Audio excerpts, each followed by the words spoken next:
Welcome to the Science and Paranormal with Dr. Yana and Dr. Elliot, where science meets the unexpected, where we delve deep into the mysteries that straddle the line between scientific inquiry and paranormal. Get ready for a mind-altering journey as we embark on this phenomenal discovery together on United Public Radio Network 107.7 FM.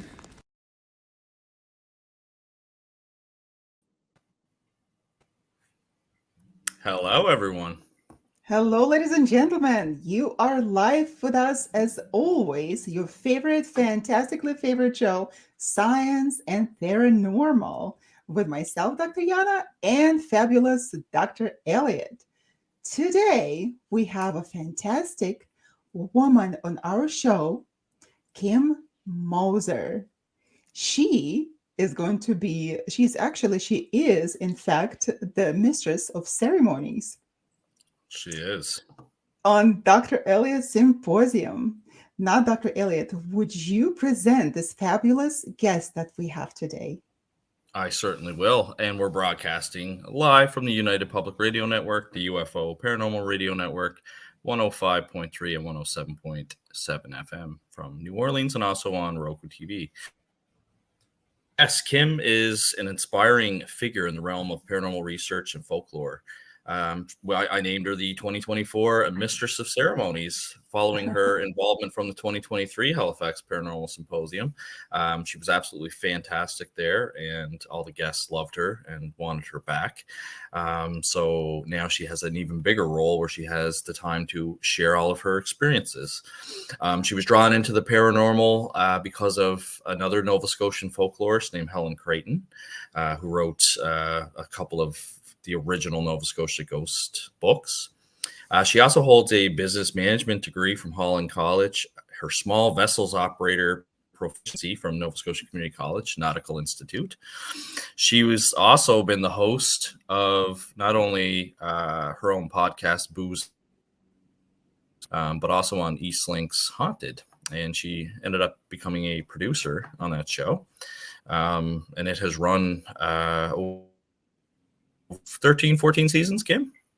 I think they're filming right now the 12th season. So it's been in the running for a long time. I was there from seasons 5 until 10. So 6 seasons total. 6 seasons total. Going into season 12, that's absolutely unreal.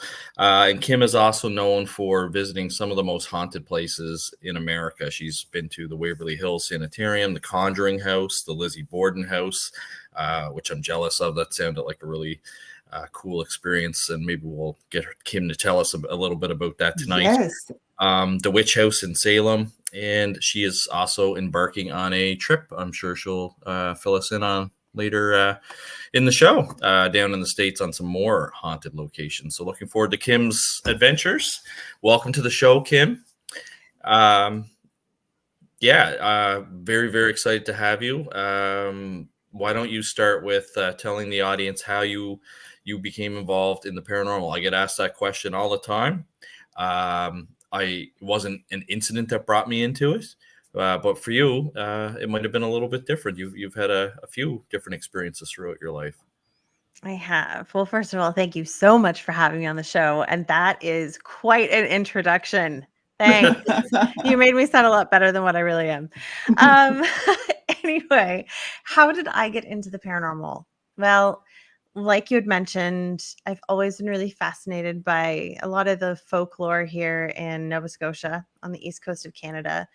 And from, really the time as soon as I could read, I was reading about spooky places like Oak Island. I was reading little short stories by Helen Creighton, and I was really fascinated by like anything that had to do with the region where I was living. So just really reading a lot of ghost stories fascinated me, although I was so afraid of the dark as a kid. I really don't think I got over that fear until pretty recently anyway. But yeah, I had a few odd experiences during my childhood that I was convinced at that point that ghosts were real. But then I'm a very critical thinker, and I like to, maybe second guess it or get all scientific about it. But then I had this really profound dream about my grandmother, and she wasn't expected to pass. I knew that her health wasn't great.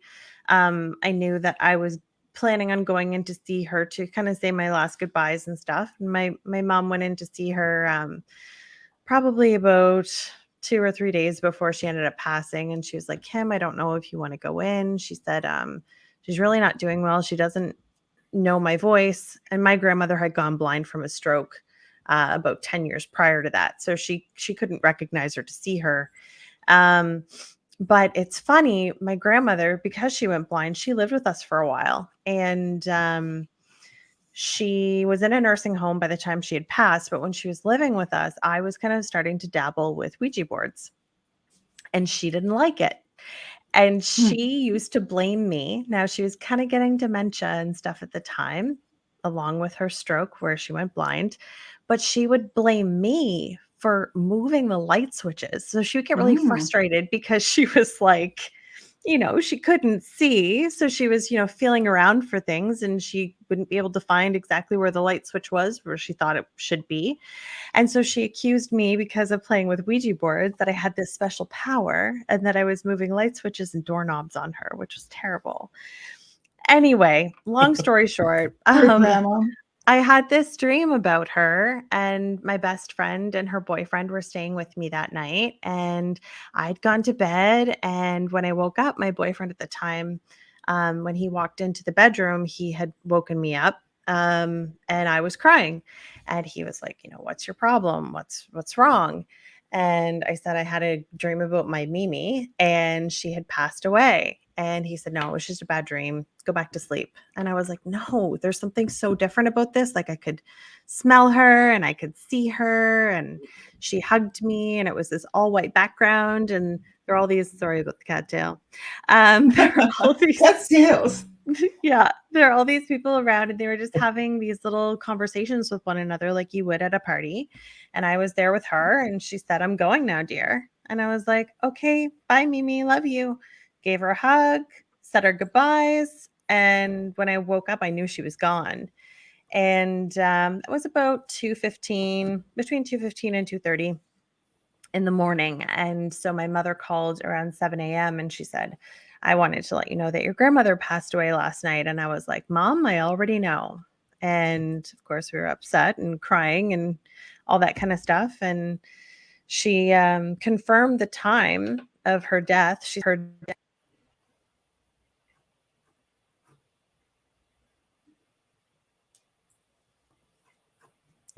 Can you Did we still just- hear it?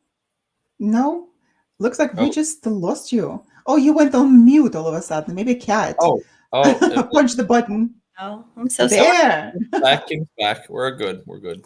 Yeah, so it was such a coincidence, because my mother had confirmed that she had passed, sometime between 2 and 2:15 a.m., that there was something more to this, that it was really strikingly coincidental. And so from that moment on, I started to pay a little bit more attention to my dreams. And it turns out I can't turn it on or off. It just sort of happens. But I have had dreams about people who have passed, messages for their loved ones, with details that I really shouldn't know, details that I would not know about this person. So I find it really intriguing. And that was really what got me into like researching and being a little bit more comfortable with the idea of death. And also, really wanting to learn more and go out and do investigations too. I've always loved watching ghost shows. So it kind of feels like a dream come true, because I've always loved all this stuff. And now my life is just so rich with it. It's great. That's awesome. And certainly, Sam, experience you had with your grandmother was a dream visitation, which is a type of apparitional appearance that can occur shortly after somebody has passed away. Usually pass along a message. Like you said, she was almost saying goodbye to you, and you felt, that you already knew she was gone. and I assume a little bit more at peace because you kind of already knew that this was coming when it did come. So very, very cool experience. I could see how that, definitely piqued your interest to start researching this stuff. Now, what's good about this dream is that it gives me hope. Somehow I have this dread of death and anything that is associated with death, although I probably saw it more than the regular person would, the ordinary person would. And still, nevertheless, I cannot come to terms with it. But your grandma said that there is a party and I'm going. Bye. So hopefully for us, it is going to be the same. Even if we won't have our grandchildren who will be able to see that. Hopefully it's going to be like a party, but we say, okay, bye, going to a party. Yeah, exactly. That was a great dream. Yeah, that was an awesome dream visitation for sure. I think that's one of the coolest ones I've heard of.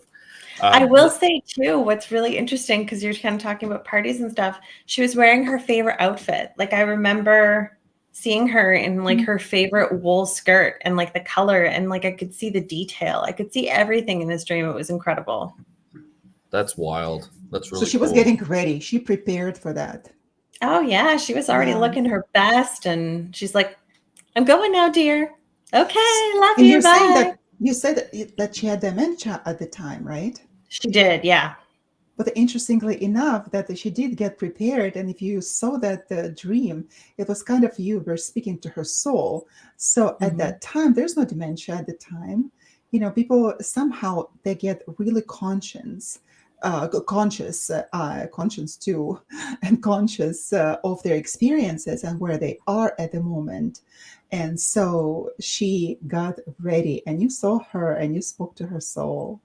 How incredible is that? The other thing that I've heard happens as well is if somebody has a disability, say they lost use of their legs or whatnot, they've reported that when they're over into the spirit, obviously these are during near-death experiences because they had to come back to tell their story.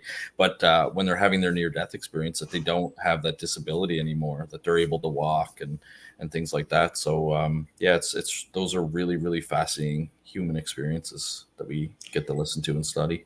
Yeah, because really it's like they're not bound by their body anymore. There's no restriction. Exactly. It's just they can be who they've always wanted to be, right? Exactly. They're not limited by the physical body anymore. It's really, really cool. Now, when you were on Haunted, you guys, obviously the premise of the show is to do haunted, paranormal investigations. Did you do any sort of investigating before you got on Haunted, or was Haunted how you got involved in the investigation aspect? I did a little bit when I was doing Booze and Bourbon with my co-host Jen. And we had actually gone to, at that point when we were doing the podcast, we had gone to like Waverly Hills Sanatorium. Where else did we go? We went to Buffalo Trace Distillery, which is haunted as well. So we sort of had guided ghost hunts, and we were very familiar with the equipment. We had purchased a couple of pieces of equipment at that time. So it wasn't quite as professional or as in-depth as what I got into when I was doing haunted, but we definitely, we got our feet wet. That's really great. And then you still, to this day, are doing investigations, and you have some coming up, or some sites that you're going to go check out here in the very near future. Can you tell us a little bit about that? Yeah, sure. So for at least 6 months, I have been doing some paranormal investigations with two of my best friends, Lomar and Chelsea. His YouTube channel is Lomar Mendz. And we went to the States back in November. We hit up some really great locations, former asylums. And we had so much fun, and we realized that there was such a good connection, and that, unfortunately, there aren't as many locations like that in Canada that we can just go and rent out and visit, and locations too that have like so much trauma stuck with them, and that are well-known haunted locations. So we decided we were going to go back to the States. So we're starting out in Indiana, and we're going to Indiana State.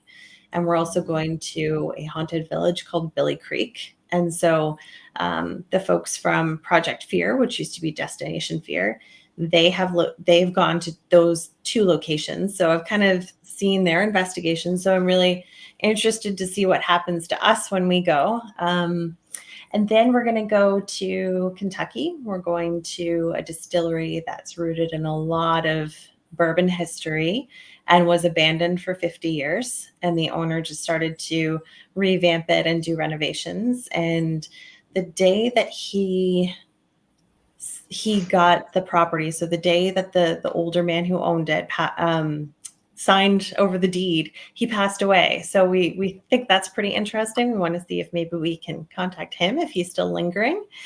And then we're headed to Tennessee, and we are going to a place called the Old South Pittsburgh Hospital. We're going to do some other daytime stuff too. We're going to go through the Smoky Mountains and do a little hiking and see what other kind of haunted or spooky places we can find. Now we're talking to see some beauty as well. Yeah, definitely. You are going to love it. Yeah.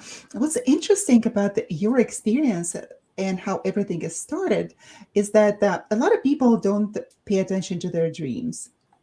Yes, they may see seeing their loved one passing away and actually having a confirmation of that ahead of time, and they will just leave it as that at that, and not even do anything about it, But you started seeing more and more of that. You got interested, and if we speak about following our destiny and what we were predestined to do, which I don't like this concept at all, but this is the concept nevertheless, because I want to be able to decide everything for myself and be the king or queen of my own life. Well, I want to be the king, right? That's it. I want to be king. So that tells me that you were following, that you had that inner knowing of your destiny, perhaps. Did you feel that this is the course of action that you should be taking? Or did you have any doubts at the beginning? Yeah, I still think I have doubts every now and then, but I've mentioned this once before that I was afraid to kind of talk about it. It's like this taboo topic. And I was so used to living in a corporate world, sitting across an office desk from the CEO of a company, and we're securing some really expensive deals. And like the paranormal was the last thing I was about to start talking about. So once I decided, I really want to do a podcast, what are me and my friend Jen so passionate about? We always talk about ghost stories. It seemed like the right thing for us to do. And then I found myself, when we started to have the episodes come out, I was almost afraid to post it on social media because I was afraid of what others were going to say. So I think for a long time, I never imagined that this would quite be the path. But I think like you said, there's just something about it always being a knowing and me being comfortable about the idea of there being something beyond this life. And yeah, I've always been interested in it. So now I'm not overly surprised that I'm here. But if you would have asked me, 5 years ago, I would have been like, no, never. I'm too afraid to talk about it. I'm too worried about what other people are going to say. That's so interesting that you're saying that. And I ask everybody this question because it always is a question of interest to me, because it took me 20 years to sort of come out of the closet with this ideas, in fact, and not being afraid what people are going to think of me. Not that I was overly concerned with people's opinion of me before, but then when you're professional and when you're a therapist, and all of a sudden you come out and you say, you know what, this is also what I do, because I've done it, this work 50-50. And when I started openly talking about it, I was concerned that not that many people would understand, and I may lose some clients of mine. And nevertheless, that did not happen. But I couldn't stay behind the closed doors of the closet, sitting in the closet, for Pete's sake, because there are consequences. If we don't do what we are here to do, there are consequences. There are going to be some negative consequences in our personal lives and professional lives. And finally, we will be taken on a route to do what we need to do. So you being interested in that, I'm actually proud of you. Oh, thank you. Well, I'm proud of you too. I'm proud of you more than myself, because it took me 20 years, of doing work behind the bars, so to say, not those bars that you thought, Dr. Elliott. not the kind that he's used to. No, no. Right. But I'm really proud of you. So it is important to do what we are set for, the interests that we have. And those interests, sometimes they come in our childhood. Right. There you go. That's where we set off. That's where we set off. And of course, for me, those experiences, they started early on, and the dreams and the premonitions. And I knew who's going to die when. And that really scared my parents. And they said, don't say anything. That's schizophrenic behavior, even if that was a objective reality that people would die. After I said that they would and when they would. But nevertheless, then growing up, I realized that, I was told that this is what I'm supposed to be doing. But nevertheless, it took me 20 years. I said, no, I'm a modern person who does that in the modern world, for Pete's sake. And I said, I'm not doing it. I'm not doing it. So it took me 20 years. Wow. So good for you, Dr. Elliott. It's interesting because, you guys hit a very valid point. There is still, a bit of stigma, I think, attached to the paranormal. I think I see it, although it's very professionally done today. It's not like before where they would, just kind of talk down to you and criticize you or make fun of you. But even us seeking sponsors for the symposium, there's some companies that just write back, and you can tell by the way that they're writing back. They're not sure about the topic. So they'll say stuff like, yeah, we just don't think your symposium is a good fit for our business and things like that. So I know it's like their polite way of saying like, oh, I don't know if I want to get involved in that. And then I kind of faced, a similar kind of circumstances as you fine ladies did as well with the RCMP, because I was very open about what I did. Before I joined the RCMP, there was newspaper articles published about me. And then I joined the RCMP, and I was, still somewhat open about it until I started to face some ridicule from coworkers. And that's one of the kind of connections I have with my fictional hero, Fox Mulder, is we both suffered the wrath of our colleagues in law enforcement. So I kind of kept it quiet, like you guys said, for a professional reason. Because I am working with, ranks, and it's a paramilitary organization. So there's a certain mindset that they have for you. And then, of course, you're going to court as an expert. So you don't want that kind of stuff being brought up on the stand. And, if the judge or the Crown allows it for you to have to try and answer questions about a field that there's still lots of answers that we don't know yet. So, there were certainly some professional reasons. But then when I knew I was getting close to retiring, I didn't care. I knew I only had like a couple of years left. So I started to come out and do podcasts again and do the more public kind of profile thing. But Dr. Elliott came out of the closet. I came out of the closet. You're right. It was a couple of years before I retired. I came out of the closet. So. Yeah. It's true, and that's part of what we promote at the Halifax Paranormal Symposium, because when we do some public events around here, that's one comment I see on the surveys that we send out, is that there's a lot of people that are thankful that there was a venue with some like-minded individuals that they felt safe to share their experiences with. And so that's one of the things that I like about the Paranormal Symposium, is that, we welcome people from all faith and all different backgrounds. Like last year, there was some Wiccan individuals there. There was Catholics there. There was atheists there. There was a whole mix, and it went really well. And that was one of the comments, is people enjoyed looking around the room and saying like, oh, there's other people interested in this really strange topic, and I feel safe in there, and I felt safe to share my experiences. So I think that's important that we get that message out too in the type of work that we do. And that is why we're not alone. And there's so many people who feel and think the same way, that I'm afraid I don't want to do that. What people are going to think of me. So they're all of us have been there.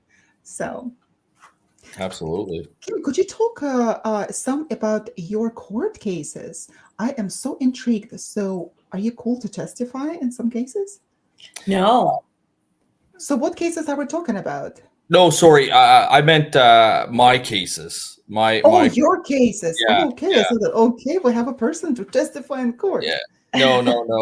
Yeah, no. Your Like case. because you got on the stand, defense can, if they want to bring up your credibility, which normally they don't, because once they bring up credibility, then it opens it up for the Crown to go after their client's credibility. And let's face it, most people that are in court you usually have something that they don't want out there. That's why they're there in the first place. So I didn't want to go to court and have to explain that I was part of a nonprofit organization and that investigates the supernatural and all that stuff, because you are there as an expert investigator witness. So that was one of my reasons as well for kind of keeping things quiet while I was working with the RCMP, and then just kind of researching things on the side and taking courses. And speaking of courses, actually, I wanted to ask Kim, that's a great leadway into you're taking a course right now actually on mediumship. I am. When I talked to you, you said it was going really well. Tell us how Laura Warren is, who's the instructor on there, and she's going to be one of the guest speakers for the 2024 symposium. Yeah, no, it's so nice to actually, see her face to face and have conversations with her, because through you, Elliot, and also one of my coworkers, my director of photography, Mark Hammond, I do some other shows that aren't paranormal.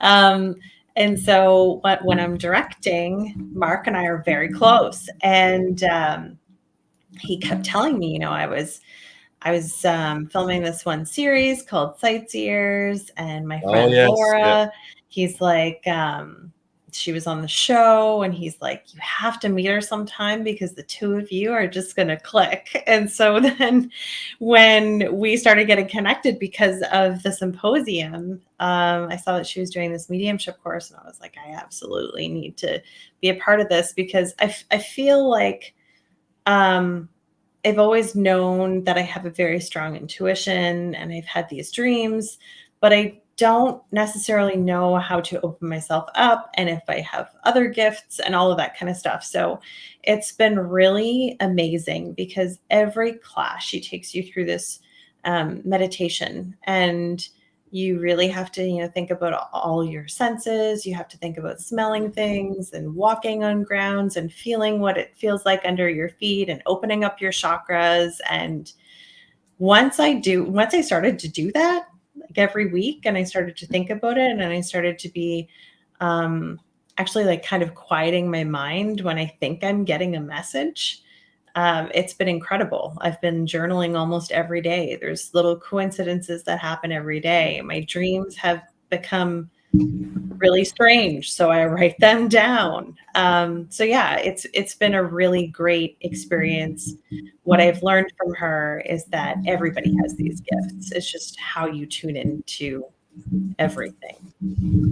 I believe that, yeah, and like you said, I think there's certain people more attuned into it already than somebody like me, for example. No, that's really cool. So do you think on your new trip that you're doing, you're going to be able to bring some of what you learned there to some of these sites? Absolutely. And I'm really excited because part of this course, I get a one-on-one private session with her, and that's going to happen 2 days before I leave. So I'm really excited because I'm going to get to talk to somebody who knows what I do. She was an investigator on a television series, and really being able to like apply the knowledge that I've gotten so far into that field specifically of paranormal investigation. Now, in that mediumship course, I can't even speak tonight. Mediumship course there, mediumship. Do they teach you how to protect yourself? I know that you spoke on opening chakras and opening yourself in order to be available and feel and hear the information. But do they talk about how to protect yourself? Because not every energy is benevolent out there. Yeah, I mean, I know that from my own perspective. I've always been really conscious of protecting myself. But in this course specifically, it's more about love and light and connecting with loved ones. And so I think Laura's perspective, and it may change depending on the type of work that these people want to do, but I think her perspective is very much like there is no evil. So I think that right now, that's the only thing that I don't disagree with. I'm always open. I'm always all ears, but I've definitely had instances where things have not been love and light. So I know myself to protect. So it'll be, like I said, it'll be interesting to see what we can dial in on before I go and before I'm like, let's talk about how we can do this out in the field kind of thing. Yes, that is so important. And I'm so glad that you mentioned that in your practice, you felt and you knew that those energies, some of the energies were not benevolent and outwardly malevolent, right? Mm-hmm. And you know that you're supposed to be protecting yourself. And I would just stress it and emphasize it on the importance of protecting ourselves. That, for example, perhaps what's your name, Laura Warren, perhaps she never encountered an evil spirit that was not filled with love, right? But she is like the most pure, beautiful, like healing aura and energy that if she did encounter something that might be evil, it would like bounce right off of her.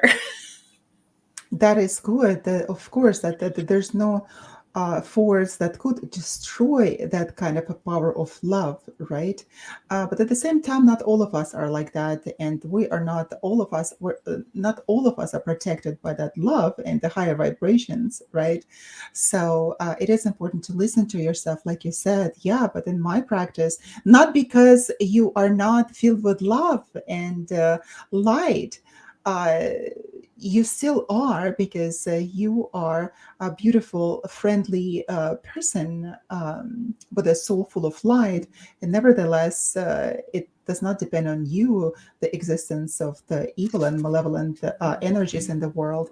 So, and you came in contact with that. So it is very important to protect ourselves. I think that you are going to find a lot. This is my understanding now. This is what came to me. You are going to find out a lot through this mediumship course, and you will take sort of the torch and you will go with that. You will find out more. You will bring more into mediumship and you will get more discoveries and you will be talking about it. I see that. You're going to come back several years later and on the show, you're going to say, Yana, you were right. This is what's going to happen. I don't doubt that you are right. Yeah, that's exciting. Not because I am right, but you will be, I can see that, you will be that person who will be on the forefront of discoveries in that field. Thank you. That's very exciting. Yeah. I hope you're right. Yeah. No, it's really cool. I think that's great that you're developing an intuition course once, just to kind of, because I felt like I just don't have that ability, but I also had the problem before where I wasn't really listening to my intuition, and I found every time I didn't listen to it, I usually paid the price, or I made the wrong decision, or could have made a better decision. And so I started listening to it. So I totally think courses like that are really important for you to open up. And like you said, just pay more attention to the signals and the information that your body is receiving. I think it's really important. Yeah, it's really funny too. I find that the a lot of the messages come through when I'm just kind of getting ready in the morning and I'm looking in my mirror and I'm not thinking about anything. I'm just like putting my makeup on or doing my hair. And it's like my own voice in my head. It's like, I have something to tell you. And so sometimes I'll just think it really loud in my head and be like, okay, what's the message? Or I will say it out loud. And then it's been really hard to practice, but I have been practicing this, is not allowing any thoughts or any words pop into my head because of my own thoughts. I'm just like, okay, quiet mind, quiet mind, quiet mind. What's the word? And then the word will pop into my head and I'll be like, okay, noted. And then later on in the day, I'll be like, oh, I know why that word popped in my head. That makes perfect sense now. Yeah, and I'm so glad that you're doing that. It's important to listen to ourselves because it was kind of funny for me. It was always funny. I try to find a funny note in anything that I do. I noticed some long time ago that I would be getting ready, for example, to go to, that was a long time ago, to get together with friends, some party, having a good time. And all of a sudden I would get this thought, all right, like you have to stay home because there's information that needs to be told and written down. Like, for Pete's sake, I was going to just go and have such a good time. And now I have to stay home. And I know if I don't, the information will still come and I won't be able to record it or hear it properly. So I stay and I listen to it and I go to my office and I take my book and I write in it, So we have to be able to listen to ourselves. And that is very important. Yeah, Absolutely. I love that. Yeah, that's awesome. We've Now, talked a little bit about paranormal shows there, Kim. You were on one. Laura Warren was on one. I've done small cameos, I'll call them, on some as well. How do you find the television shows have affected, the paranormal community? Do you think they're positive? Do you think they're negative? Do you think it's a bit of both? What's your experience on that? How do you think it's affected the paranormal community? That's a really good question. I feel like there are certain shows out there that are what I call overproduced. So, you've got the producers and the director in the background already kind of knowing the storyline that they want out of this whole ghost story or location. So they'll do anything they can to achieve that. And I think that has implanted doubt in people's mind, as in the viewer's mind. And I think there's a lot of people who tune into those shows that are skeptical. It might be just a couple at home on a Friday night and the guy wants to watch a paranormal show and the wife or other partner does not. And they're like, no, this isn't my thing. I don't believe in it. So I think there's a lot of people who are viewers like to discredit things, or they look at a piece of paranormal equipment and they're like, it's just doing that because, somebody's got a cell phone on in the room. So I think, there are definitely some credible shows out there, but there's the occasional one, and a huge, huge, huge one that's out there that has implanted doubt in people's minds. Now, I also think the state of the world right now, and anybody who's like a sensitive or an empath has certainly felt the world shift, I think, especially since like the new year. A lot of people that I've talked to have just been like, you know what, I'm really depressed or I'm really off. Something just doesn't feel right. I feel disappointed.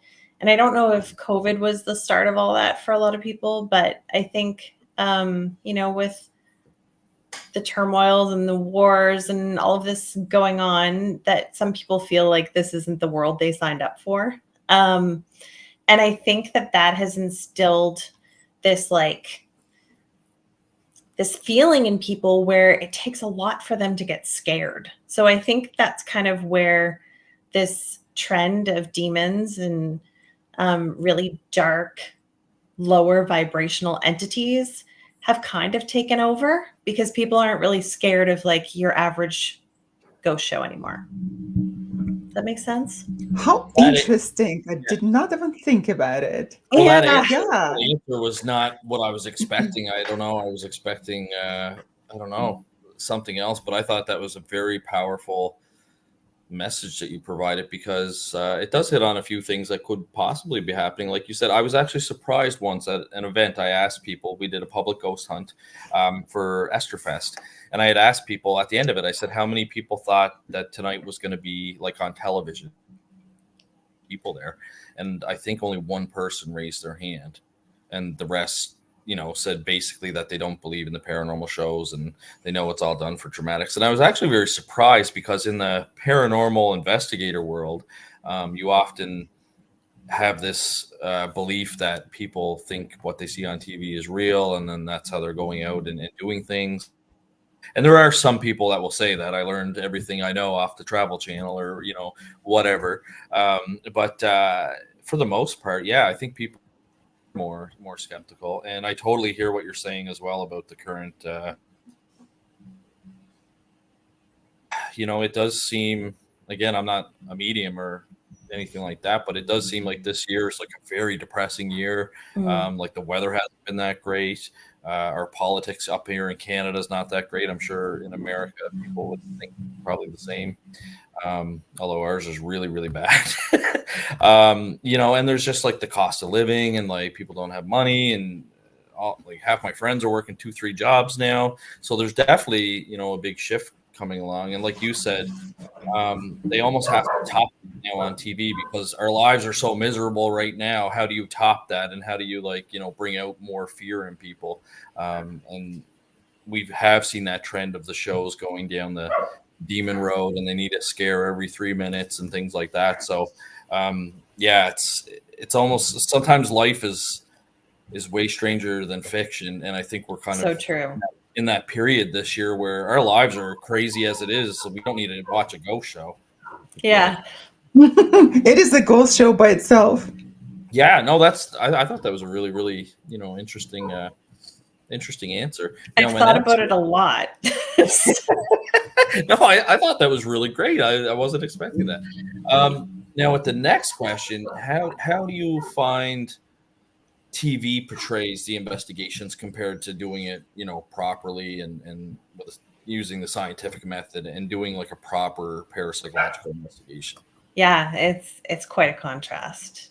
I think I was pretty surprised too the first time I landed on a set at a location and we were doing an investigation, because there's nothing that I've ever participated in that has been recreated.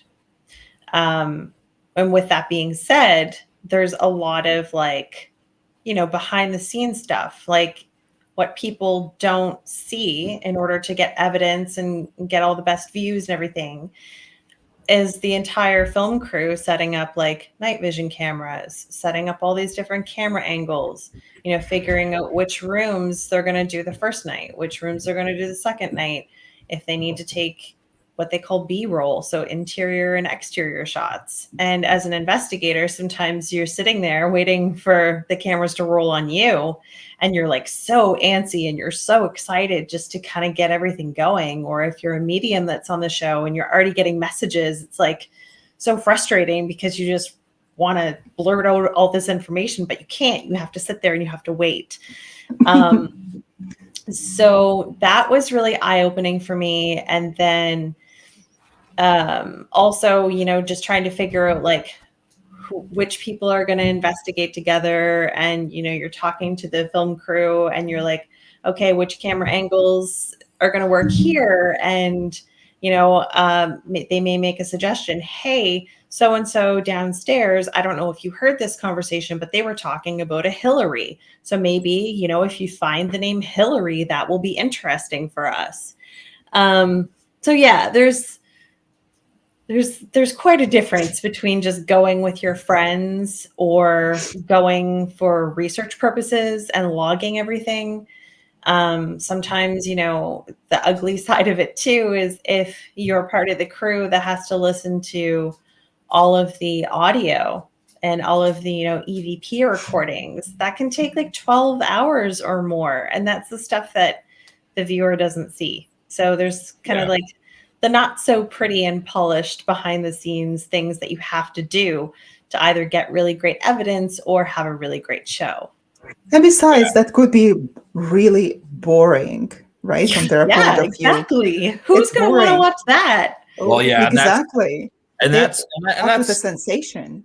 And that's what a lot of people understand is they realize, like Kim said, for example, you could have 2 tape recorders, because we use 2, because for some reason, electronic voice phenomena, if it happens, it'll only show up on one of the devices, not both of the devices. So we'll use 2. So then, like you said, if you're there for 12 hours, that's now 24 hours of recording. Yeah. And then your person now has to listen to 24 hours of recording, possibly stop it, rewind it, listen again to make sure it's not audio pareidolia or, one of the investigators' voices. Because as much as you try and, be quiet. Or the sleeve of someone's jacket. Yes, something like that. Again, cause, audio pareidolia. Or like you said, you're working, especially on the television show, there's a ton of people there. There's a lighting person, a director, a producer, there's staff. Might be the person, that schedules, the lunches and all that stuff. So you have multiple people on site. And as much as you're trying to keep everybody quiet, you might have unintentionally captured one of their voices on the recording as well. So hours and hours of work, but they don't show that part. Like you said, it's not, it's not attractive to watch that, for hours and hours. So very, very fascinating. Yeah. And again, like you can mention that people are looking for something that is scary, right? A sensation. They're after sensation, and that they're not so easily scared. However, when the Hollywood versions of this scary stuff come up, and people look at that and they believe, especially when it says that based on true events, right? And when they see something like that, and of course it's embellished. It's embellished. We know it is embellished, because what's important in my understanding is that everyday, day-to-day activities and what happens actually behind the scenes is much more interesting and much more pertinent to the lives of the people. Those are the actual cases, because sometimes when people ask me questions, or what was the most fantastic and phantasmagoric, not even fantastic, phantasmagoric event or case that you had, and they're looking for that sensation, they're looking for that spookiness, for shivers down their spine, and I don't excuse me, and I don't provide it to them. Because what's important is that those are not the cases that will be interesting to you, to those people. What I mean that, because if they really were on the set and really experienced that, they would die on the spot of a heart attack. Seriously. Because people are hoping to see something interesting, but when they do, this is going to be the end of their lives. Right. Quite possibly. Right. Yeah. Depending on how strong the ticker is, you're right. What if we enact it? Okay, let's just enact it. You mentioned something interesting as well. You said people love that based on a true story, and I'm the type of guy that, like, when I like, that does attract me, because I'm like, oh, cool. I know that. Yeah. I need to work on my spooky stories. So I'll watch it, but then I like to research it afterwards and like see how close to the story it was. There was one movie Sarah and I watched one time. It was about like missing girls, and we ended up looking it up afterwards. And the only thing that was true, because it said it was based on true events, it didn't say like based on a true story. And the only thing I could find that was true in it was that women go missing. That was it. And they threw that title on there. Yeah, saying based on true events. Like the whole thing, you couldn't find anything else about it except the fact that, multiple women go missing per year. I was just like, oh my God. We have to be really critical. But it lured me in. It's good marketing. Yeah. Have you seen the movie The Rite with Anthony Hopkins? Yes. I now, from talking to actual exorcists, they said that one was done very well, actually. Oh, so did you speak to Father Gary? I didn't speak to Father Gary. No, I spoke to a couple of different exorcists. One was Archbishop Plato Angelicus. Another one was from down in the States, and he said that they did a really, really good job on Yeah, on they that. did, but not necessarily all of the events were true events. And he was Well, much they're going older, to of course. spice something up. Yeah, It's yeah, got they had to, because they had to bring the sensation. They have to put on on the screens, on these big screens, for people to get scared. They need to bring it, right? Because yeah. he was not that his father was not a mortician, and that was really spooky when you look at his father and he's really embalming the body. And for the small child, it would be the shock forever, and Oh, for sure. psychological problems in adulthood. It's interesting though. Like I always tell this when I'm doing the lecture on hauntings, apparitions, poltergeists, and demons. But in the scene from The Exorcism of Emily Rose, where she's eating the spiders and licking her own urine up off the floor, that actually wasn't dramatized. That actually really Yes, did happen in that real true. case. So Hmm. sometimes, like I said, the truth is.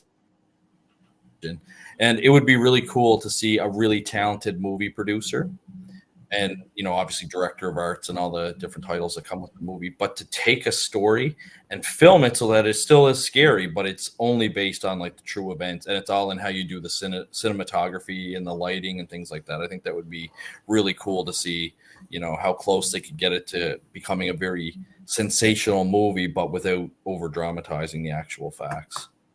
I think that would be a challenge. That's a challenge that I'm putting out there to any of the Ah, the naive filmmakers. Dr. Elliot. Yeah, it's all about money.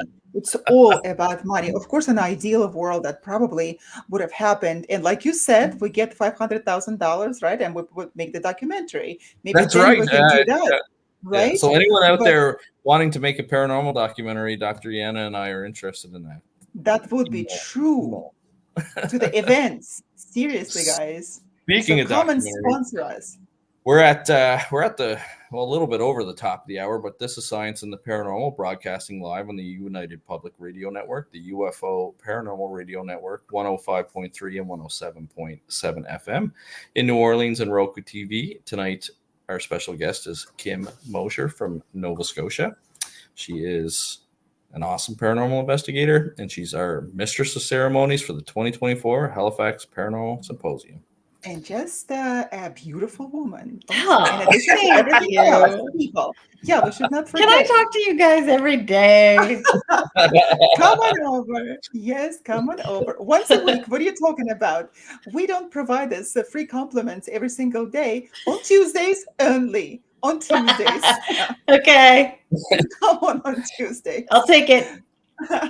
Now, Kim, Kim, I have a what do you think was probably your most challenging, or you had a case where it was kind of you walked away and you couldn't explain it through science that you still think about today?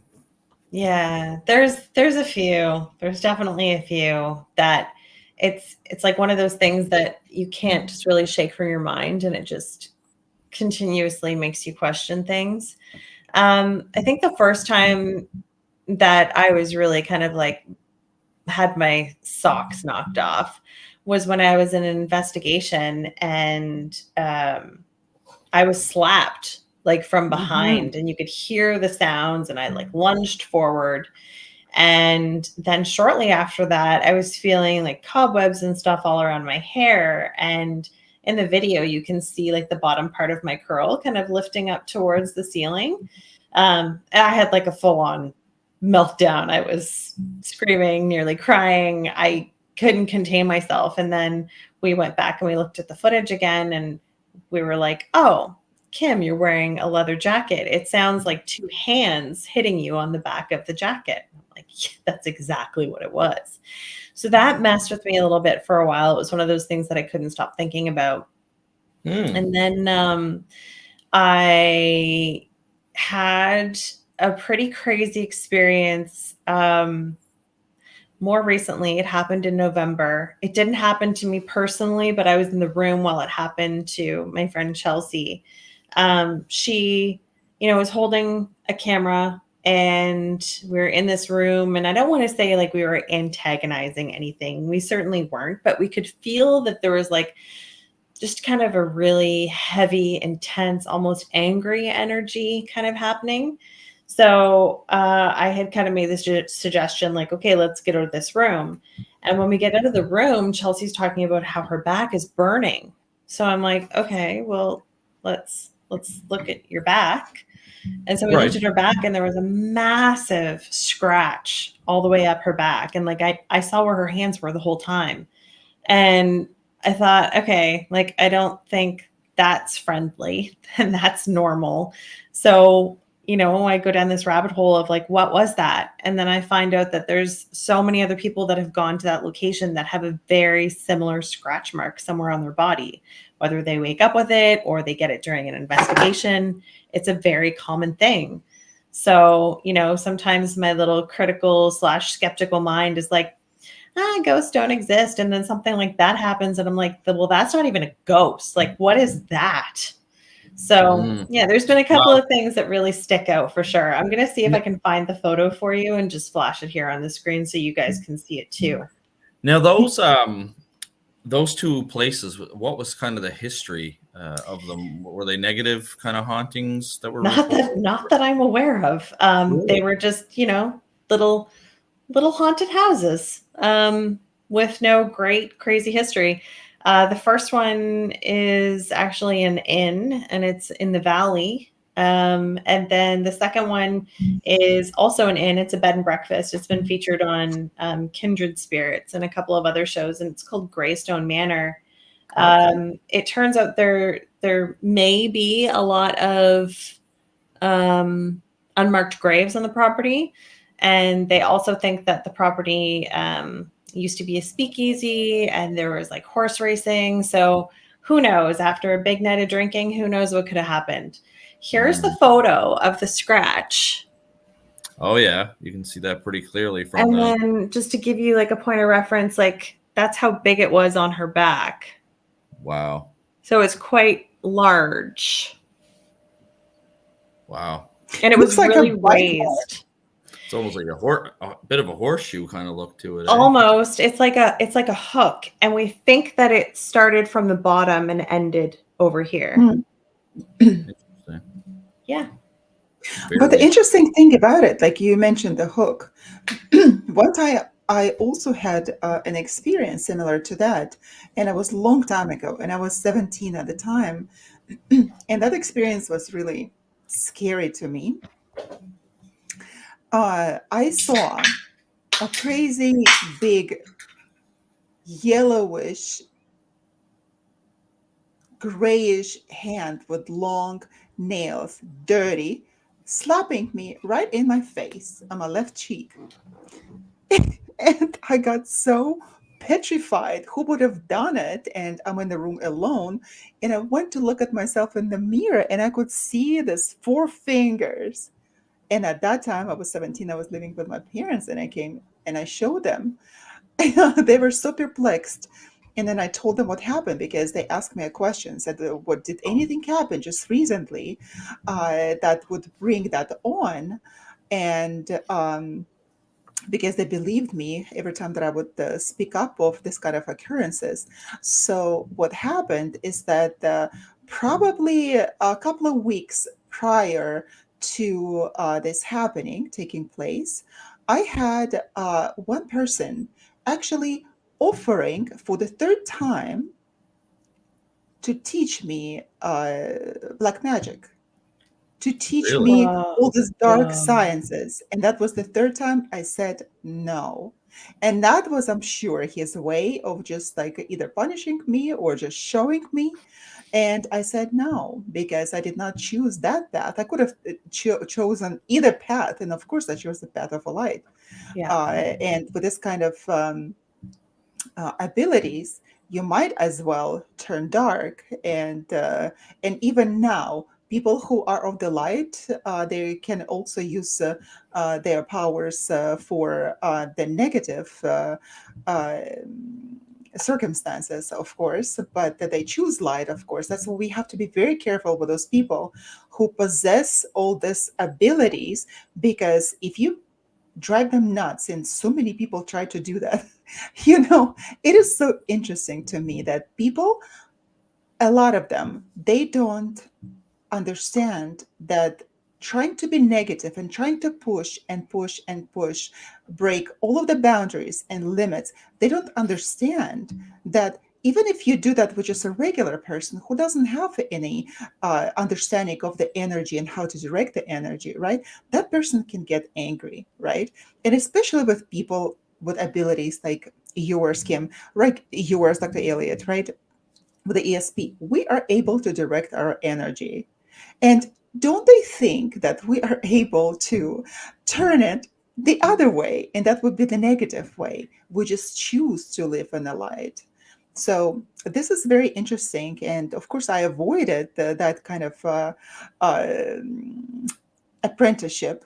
I avoided that. That's a good term for it. Yeah. That's really interesting. And like, now that you say that, I'm just thinking about that trip that we went on in November. There was kind of a darker moment that potentially happened for Chelsea. And for a while, she was feeling like she was blocked and she couldn't necessarily receive messages or communicate with her spirit guides. And I wonder if something happened at the location that we were at prior to going to that Greystone Manor. Now you've really got me thinking. That's It has. interesting. Yeah, It happened to me before. And now, since you mentioned that, happened to me before. And it was for me 2 months of not being able to hear anything. Not that my intuition was haywired. I wasn't able to use it at all. And why it happened, I was able to rewind back and I understood why I said it.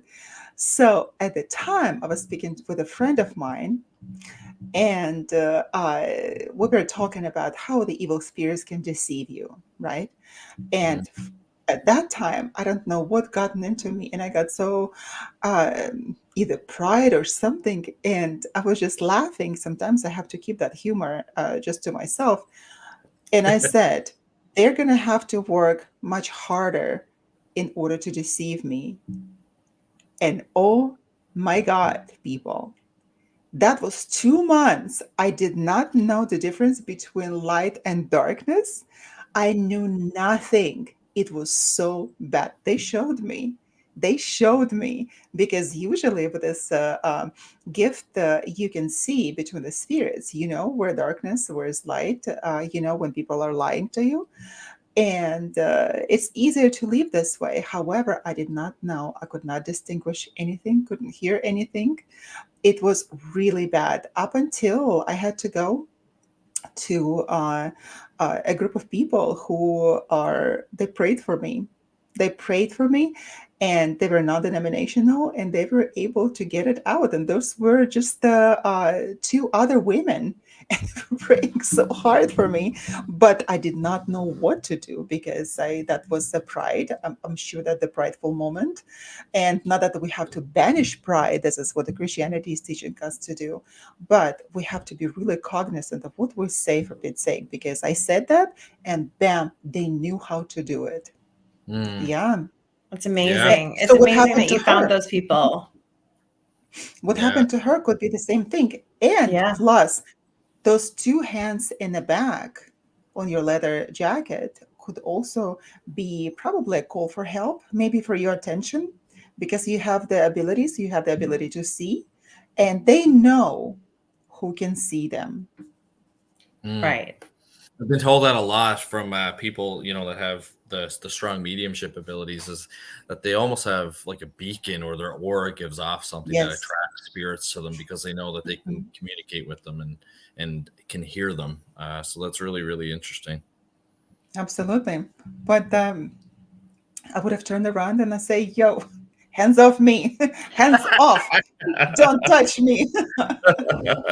Only special people get to touch me. That's the right attitude to have too. I think some people who may get into paranormal investigation, whether it's an interest of theirs or a hobby, they don't realize that they really have to have a firm, strong voice. And I found too that I would have that really strong and firm and assertive voice in my dreams, as opposed to not having it so much in my waking hours. And now I realize that I have to also be that firm in my waking hours when I am investigating. It's important to use your voice. That throat chakra, let me tell you. Oh, absolutely. Because a lot of the times with the deliverances that I do, I know that there's so many different approaches to that. And when people chase all of the evil spirits and dark energies out, what happens is that they just approach from different directions. And those energies, the evil spirits is what they call them, they can do anything they want. Anything they want. So I have learned long ago, just before I even approach the situation, if I am there to clean the place or people or their lives to go into that situation at all, I would just order them to be quiet. To be quiet because they don't have the right to manifest. And this is our right to tell them. Otherwise, they're going to wreak havoc. And they don't have the right to do that unless we want it, unless we want it for the purposes of those shows, crazy shows, right? Yeah. Yeah. Good point. But if you want to take care of business, yeah, order them to be quiet. Yeah, no, that's a great point. That really is very good advice. Now we have some events coming up here. So Kim and I are going to be speaking in Bridgewater on April 13th.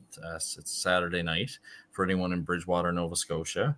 We're going to talk about hauntings, apparitions, poltergeists, and demons. And then, of course, our big event is in the fall, the 2024 Halifax Paranormal Symposium. And Kim, you spoke at it last year, and like I said, you were a crowd favorite. A lot of people really enjoyed hearing your, your perspective and your experience on the television show Haunted and all the investigations that you did. And so this year we have you back as the mistress of ceremony, so you can share some more of your experiences. What can you tell us about, the Paranormal Symposium and what you think it means to some of the people, like the attendees and even some of the guest speakers getting up to be able to present, the topics that they choose? Yeah, well, you had touched on it earlier about, kind of having this like safe space in this room full of people that aren't skeptical and just kind of creating a very nice community. It was really interesting for me because, well, obviously there were some really notable people there last year that were fellow speakers, but meeting the people and hearing their stories. So the people who were in the audience, and they would just kind of come up to me and they'd be like, "Hey, Kim, what's your take on this?" And I was like, "You want my opinion? Oh my gosh, that's amazing." But it was really nice because there were even some young girls there that, being a young female today and in any day has really never been easy. So being able to just kind of hear their thoughts and have their questions and even kind of reliving a little bit of their trauma just to kind of be like, "Hey, am I okay?" Or, "Hey, am I crazy?" It was really amazing to just talk to them and be like, "No, you're not crazy. That's a fascinating experience. And you want my opinion? I'll give you my opinion. This is what I think." But if I'm looking for validation. Yeah, but just kind of like you said, creating this really nice safe space and having some really interesting conversations with like-minded people. It's great. Yeah, I thought that was cool because you would see the audience go up to certain guest speakers and ask them certain questions. Like with Chris, it would be about Shag Harbor or his Shelburne UFO case, or just about UFOs in general. Obviously Dr. Richard Gallagher, it was demonology. It was paranormal investigations. It was really really cool to see. And I think this year will be good too. We were touching on UFOs, mediumship, law enforcement and the paranormal, psychokinesis, and again, paranormal investigations from an equipment kind of side of things. So I think it'll be really interesting. And I told Dr. Yana that I'm going to bring her in next year. And I was going to have her speak on near-death experiences, but she's also very well versed in the Anunnaki. And I think that she can put together a very interesting presentation about the ancient beliefs in UFOs for next year. So, yes. Wow. Yeah. And I was I there love that. myself That's long so time ago. fascinating. Yeah. Even from Yeah. the perspective of archetypal psychology, it is so interesting. So, yeah, that Yeah. would be fantastic. Yeah, there are Yeah. many people who do research into the near-death experiences, and even if I had one, and I consult people who come to me and normalize their experiences for them, nevertheless, I would love to talk about the something else, unless you persuade me and just make me talk about it, which I can Well, make like 15 minutes. we threatened Kim with the donair this year, so I'm sure we can figure something. But I love donair so much. That's I not know. a threat. I would gladly take it I'm on. still trying to find a sponsor that will donate pizza and donairs for us for the volunteers in kind. Oh, yeah, you need to find that. Oh, guys, I was Yeah. going to ask you, what is donair? So what is it? You will find out next year. It's almost like, do you guys have shawarmas out there in Oh, California? donair. Ah, I get Yeah. it. Okay, this is how you read donair. Yeah, it's okay, I get it. yeah, it's kind of like that, but it's way better. That's the only way to describe it. Well, no, this is how you would pronounce it. That not donair, but it's in the English. Of course, it sounds differently. So Yeah. fantastic. Yeah, we'll expose you to them next year. We'll bring you. And do you like seafood at all? Yeah, but I would eat donairs. Come on, any Middle Eastern Turkish, I'm coming over. We have really, just really literally good that. lobster, though. You might Yeah, want to we do. try the lobster. We do. We'll get you Well, on the because lobster. you guys, and the you donair. catch it right there, right? It's all fresh. And Dr. Elliott is gonna dive to catch it fresh just for us.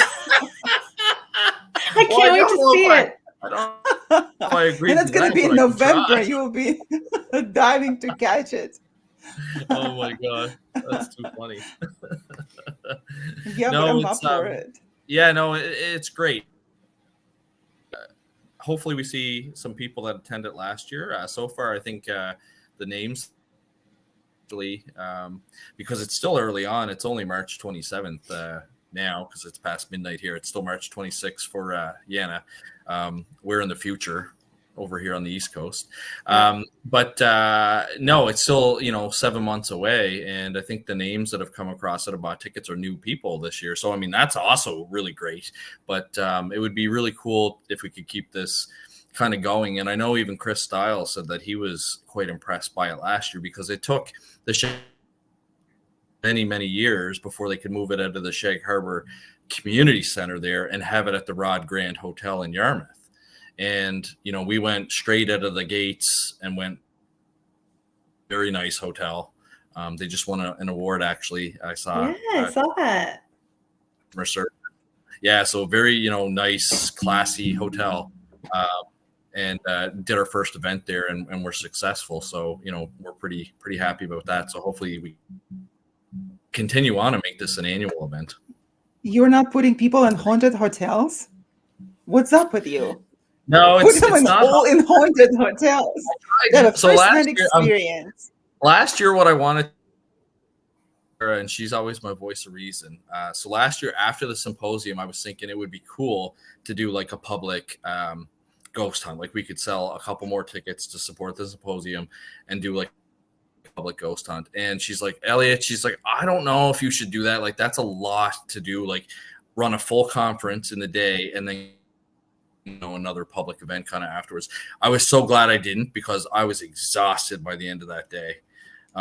Because you're especially as the master ceremonies, like your mind is going. I have my little schedule, and even Spencer was making fun of me. He's like, you literally had like the times down and you were crossing things off. And, I was like making sure that I kept things on point for the day. So I'm very glad that I didn't book that because I do think it is a lot. And eventually I do want to get this to be up to 2 days and have 10 guest speakers come in over the weekend. But, don't want to put the cart before the horse. You just need to find the right person to host the ghost hunt. And I happen to know a few people. I don't want to put myself out there because like you said, I'm going to be really busy. But I'm actually going to the Penhurst Paracon this year, which is one of the bigger ones. So I'm really interested to see how they make everything happen, because it's like an all weekend event. They have ghost hunts. They have all these different tiers of pricing depending on what you want to do. Yeah. So I'll circle back and let you know. Yeah. Get that experience. It's awesome. So when's that one? In May. Oh, that's in May. Nice. Yeah. Well, I'll be going to the Shag Harbor one because I haven't seen that one in a very, very long time, and it's always nice to go to these and see how different people put them on. You should probably look at even speaking at some, Dr. Yana, because I'm sure you have quite a few that happen in California. Probably. In California, I do. Have you seen, guys, the movie with Marilyn Monroe, Some Like It Hot? I haven't seen it, no. I have not seen it, no. So it was filmed, in fact, in our famous Hotel del Coronado. And I remember checking into that the one time, and people were telling me at the front desk, they said that there is actually, this hotel is famous with a ghost of a woman. I'm like, yeah, whatever, and it was an old hotel. Yeah. Built at the beginning of the 20th century. So there were all of these interesting pictures of supposed lady that is haunting this place on the walls. And you look at that, okay, like probably 1920s dresses, not even 20s, probably in the 10s, I would say 1910th, or even the end of the 19th century. And you looked at that, and everything looked nice and pretty. And then they said that, you know what, this is what it is, and don't be afraid if you see her. Like, okay. And I was so tired. I said, all right, I'm just going to go to sleep. So what happened there is just that this hotel is famous with that movie, Marilyn Monroe. That's why I mentioned it, but it has nothing to do with her ghost, of course. So there was a ghost, and still is, of a woman that shot herself there at the beginning of the 20th century because her lover did not join her. And for several days, she was waiting for him, and he never showed up. So that was a story of a broken heart. And since then, she resides in that hotel, in that particular room. And so many people want to stay there in that room in order to experience that. And they do. However, that was not my intention. And at night, it was 2:00 in the morning. And I was asleep, and all of a sudden I'm waking up. I'm so itchy, like I'm just wanting to take my skin off. And it was so bad. Yeah, and I look in the corner, and there's a woman standing. Oh my A God. woman standing. That was so crazy. And she said, "Give me your man." What? Is that what she said? She's like, "Give me your man." So I'm like, pushing my husband, like, get up. And so, look, can you see her? It's like, no, I can't see anything. And I had such a horrible, I thought, allergic reaction. I said, I need some medicine. I didn't have it with me. So he went to get that medicine. And meanwhile, I was in the room with her. And I could see that what she was wearing, and she kept saying that, "Give me your man," because she was waiting, evidently, for her man to appear, and he never did. So she was stuck with that idea. Wow, roaming around, crazy. Yeah, roaming around and waiting for her man. So I guess like she was just going around shopping for any man that she can take. My next two questions are: does the hotel have a conference room? And two, when are you booking a San Diego conference and I can come to? That's a great idea. I need to make it happen. Seriously, guys. That is an awesome experience. Now, in hindsight, he's your ex-husband. Would you have given her your husband? I, in fact, told her, "You're welcome to." I did. And the interesting thing is that she looked nothing like those wall pictures, because really? They also wanted to sensationalize her, because she was not the lady of the upper classes. And of course, the pictures on the walls were of a lady of the upper classes. And when I went down in the morning and I said, "Listen, what you have here is total BS. That woman that resides in this hotel, she did not look at all like that. She was wearing the long gray skirt, kind of wool skirt, and then the very short jacket, really fitted of blue collar. And then I looked it up on the internet. That's exactly what she looked like at the time when she died.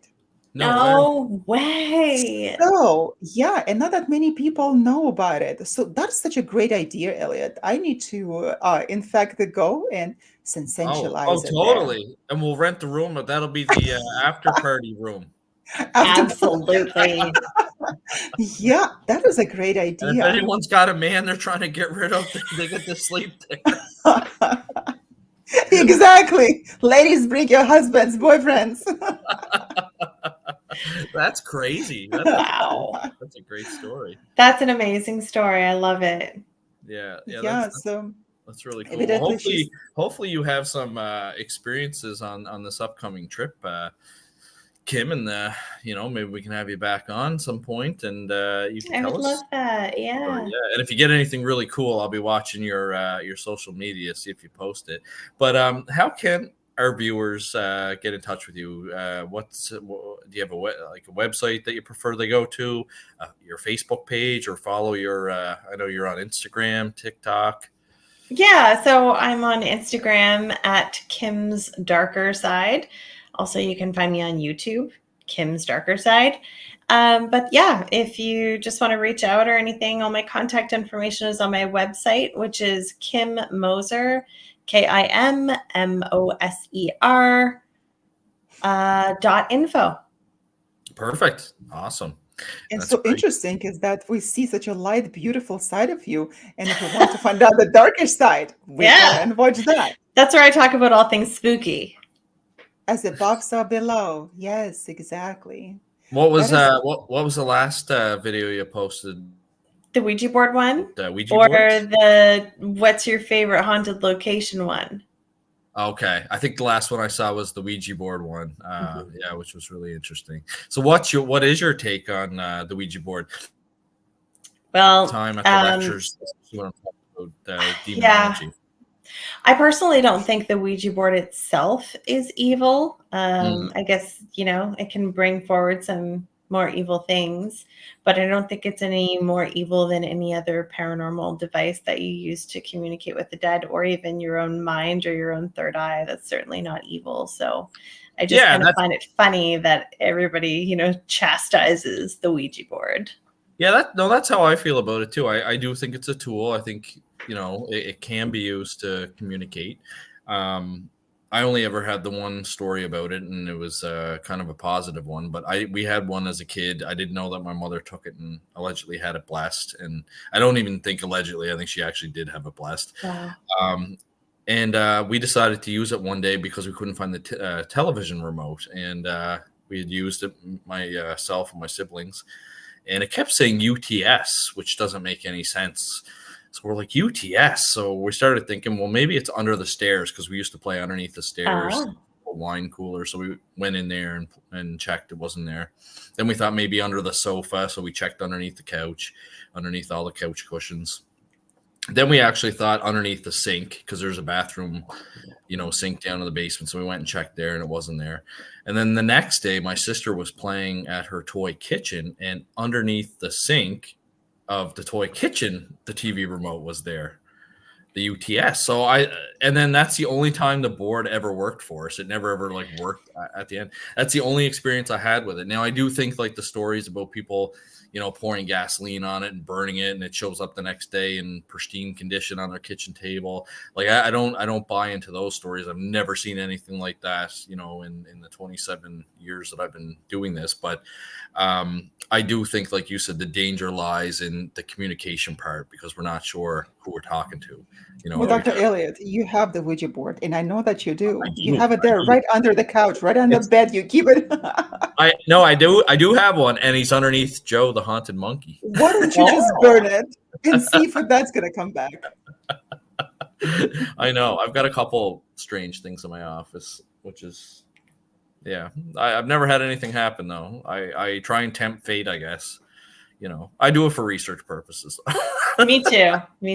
There's been days where I'm like, I really should set up a camera on these shelves, because I have had some things. I've got some apparently haunted objects. I feel energy off of them for sure. But stuff's gone flying off the shelf for absolutely no reason. So really, yeah. So I'm like, maybe I should just set up like a 24/7 camera and people can watch the haunted items. I did that after I got Joe. I had, that was one of the things the previous owner had said, is that the doll moves on its own, especially on a full moon. So I did have the Nest camera set up on him for quite a while, but there was, and the nice thing about it was too, is it was motion activated, but there was nothing. And then Sarah, during COVID and all that, was working at home in my office full time. So she was with Joe for like 40 hours a week and never had anything happen. But we were just talking about this in the course that I'm teaching, Ghosts and Hauntings. Last week was about haunted objects, curses, and non-human apparitions. And we were talking about, items being haunted, but not necessarily, activated all the time. For example, painting where the lady had painted it and she was going through a really rough time when she painted it. Right. And there has been studies done where artists paint their intentions into their artwork, or their energies into the artwork. And so for her, it wouldn't stay on the wall, and it actually flew off the wall and hit her husband. And then since I've had it, I've never had any issues with it. So it's just, I don't know. For her, it didn't work out. They were experiencing strange things. For me, it's just a really cool painting to have in my office. We need to have those prints, and we need to publicly sell them, right? For women who want to get rid of their husbands. Yes. Well, maybe we could use it on the poster for the San Diego Paranormal Conference you're going to plan for us. Anyone who wants to get rid of their man, come on over. You could sell extra tickets for that. Right? No, that's so great. Funny. Well, that is a great idea. That is a great idea. So I'm going to do that.